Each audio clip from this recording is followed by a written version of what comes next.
జగ్గయ్యపేట పట్టణంలోని గిరిజన సంక్షేమ పాఠశాలలో విద్యార్థులకు స్ఫూర్తి పుస్తకాల పంపిణీ కార్యక్రమం ఘనంగా జరిగింది. ఈ కార్యక్రమంలో జగ్గయ్యపేట శాసనసభ్యులు శ్రీరామ్ రాజగోపాల్ తాతయ్య, మున్సిపల్ చైర్మన్ రంగాపురం రాఘవేంద్ర పాల్గొని విద్యార్థులకు పుస్తకాలు అందజేశారు. ఈ సందర్భంగా ఎమ్మెల్యే శ్రీరామ్ తాతయ్య మాట్లాడుతూ పాఠశాల నిర్వహణ ఎంతో చక్కగా ఉందని, విద్యతో పాటు పాఠ్యేతర కార్యక్రమాల్లోనూ విద్యార్థులకు ఉపాధ్యాయులు మంచి శిక్షణ అందిస్తున్నారని చెప్పారు.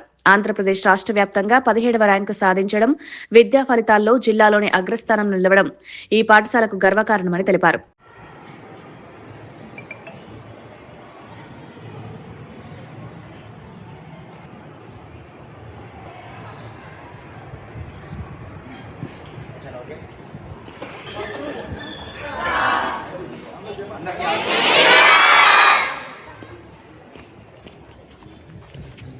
ఎవరు ఇంట్రెస్ట్ ఉంటే